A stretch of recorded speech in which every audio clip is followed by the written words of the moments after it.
দুনিয়ার মানুষ তোমাকে শহীদ বলবে, এই জন্য শহীদ হয়েছিল।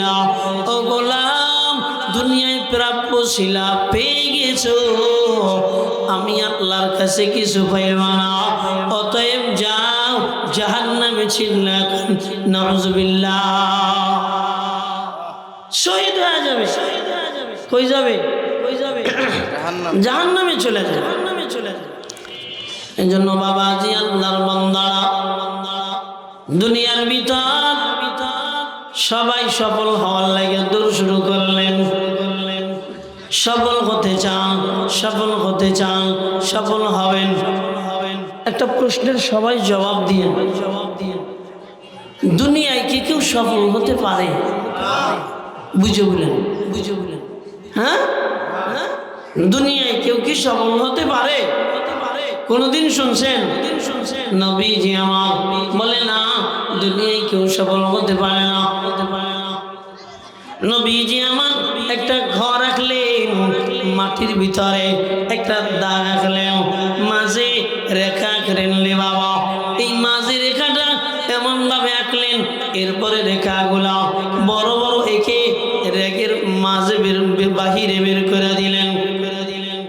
সাহাবায়ে আজমাইন প্রশ্ন করেন, ইয়া রাসূলুল্লাহ, এটা কি? নবীজি বলেন, ও আমার সাহাবীরা, এটা যে ঘর খাল্লাম, এটা হলো বান্দার হায়াত। বান্দার যে কি বলে, ঘরের বাহিরে যে রেখাটা চলে গেল, এইটাই হলো বান্দার মনের সফল হওয়ার নেক আশা। এটা হলো আশা। মানে কি? মানে হলো বান্দা মরণ হয়ে যাবে, এরপরে তার আশা কমবে। বলেন, মরণ হয়ে যাবে, এরপরে আশা কমবে না। বৃদ্ধ বাবা প্রশ্ন কইরা দেখো, কতদিন বাঁচতে চাও? আল্লাহ যতদিন বাঁচায়। কি কয়? আল্লাহ নিজেদের মাস্তানি চলে না। ডাক দিয়া বলেন, আল্লাহ যতদিন বাঁচায়। ও বাবাজি, আল্লাহর বান্দারা, কেননা দিলের ভিতরে ভয়, কখন বোধহয় মরিয়া যায়। এর চেয়ে বেশি যতটুকু হায়াত পাই ততটুকু আমার লাভ। আমি যতটুকু হায়াত পাই, ঢাকা শহর অনেক বড় বড় বাড়িওয়ালারা দাড়ি পাইকে গেছে, 4টা 5টা বাড়ি। এমন তো অবস্থায় আল্লাহর এই বান্দা বিল্ডিং বানায়। আমার এই বান্দা, আল্লাহর এই বান্দা বিল্ডিং বানায়, উপরের দিক তাকায়। ও চাচা, কতদিন লাগবে? কয় 2-4 বছর হয়েছে। কয় বছর? হে বাঁচবি কয় বছর? হের চিন্তা 2-4 বছরে হয়ে যাব। তার মানে হলো, ও দুনিয়ার বান্দারা, এই দুনিয়ার জমিন, এই দুনিয়ার জমিনে আপনার আমার, এই দুনিয়ায় মরণ থাকা সত্ত্বেও আশা কম না, আশা বেশি। কত আশা রে বাবা! যেই আশার কোনো কুল কিনারা ভরবে কবে? পূরণ হবে কবে? নবীজি বলেন, যখন কবরের ভিতরে যাবে, 2 ধারের মাটি যখন বান্দার মুখের ভিতরে পড়বে, তখন বান্দার মন ভরবে, দেল ভরবে। চিল্লা বলেন ঠিক কিনা?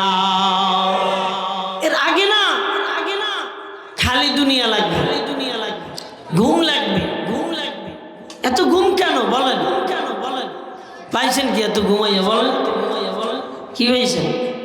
বরঞ্চ যারা ঘুমায় নাই, মালিকরে ডাকছে, তারা মালিকরেও পাইছে, দিলে শান্তি পাইছে, দুনিয়ায় সম্পদও আল্লাহ দিয়ে দিচ্ছে। আপনি খালি ঘুমান, দোকানের দ্বারে আপনি সময় দেন, সময় দিছে কেডা? কথা বলেন না, আল্লাহ দিছে। এই সময়টা আপনি কাজে লাগান। সময় আপনি দোকানের দ্বারে বসলেন রে বাবা, দোকানের দ্বারে বৈশা সময়টারে আপনি কাজে লাগাইলেন না, গিবাদে লাগাইলেন। গিবাদ সবাই বলেন, গিবাদ ঘি মানে একবারে টানটানা ঘি আর গরম। কি তা? অমুকের মাইয়া এটা করলো না, অমুকের বলা এটা করলো না, হুজুর ইমাম সাহেব মানুষ এটা করলো না, হুজুরের বিবি এটা করলো না, আছে না নাই? নিজের ভাষায় যে খালি পায়খানা, এর কোনো খবর নাই, নিজে আর একজনের চিন্তা করি অমুকে কি করলো কি। আসলে বাবাজি না, এই দুনিয়া মিশে মায়া, শুধু খেলা ঘর। ও মাল হায়াতুদ দুনিয়া ইল্লা লাইবুন ওয়া লাহবুন ওয়া ইন্নাদ দারাল আখিরাহ ওয়া ইন্নাদ দারাল আখিরাতা লাহিয়াল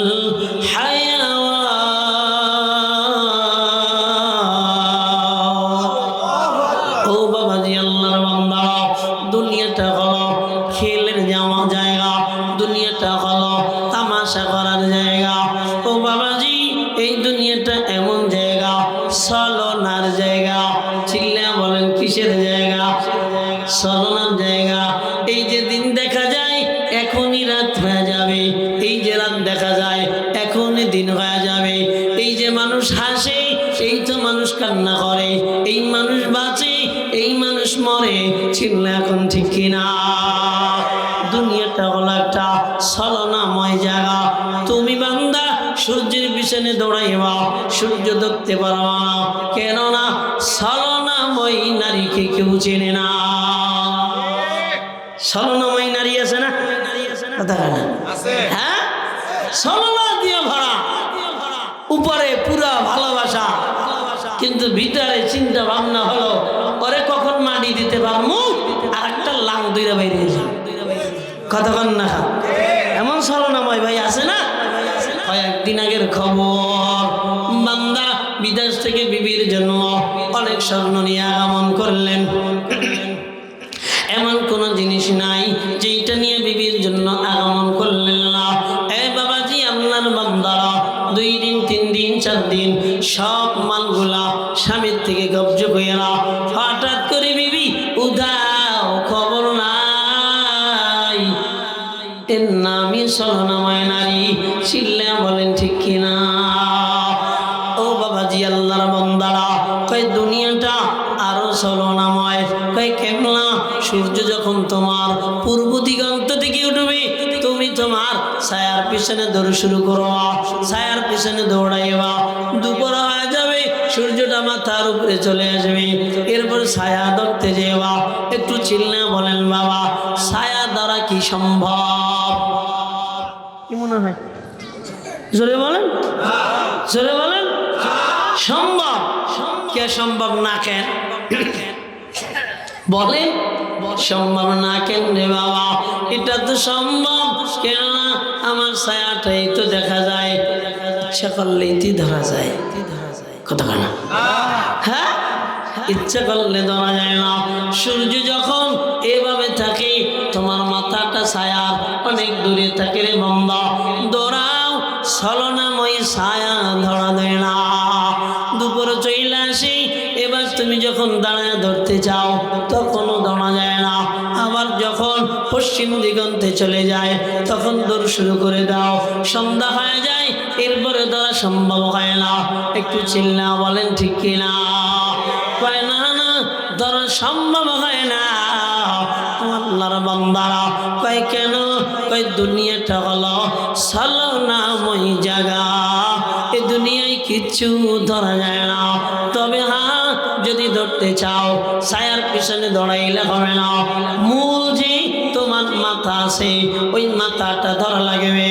ঠিক ও বাবাজি, আল্লাহর বান্দারা, এই দুনিয়ার জমিনে দুনিয়ার পিছনে দৌড়াইবা, খোদার কসম দুনিয়া পাইবা না।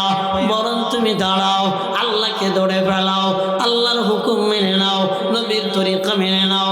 কসম আল্লাহর, গোটা দুনিয়া তোমার গলা গোলাম হয়ে যাবে, ধোঁকাবাজি করবে না। চিল্লা বলেন ঠিক কিনা?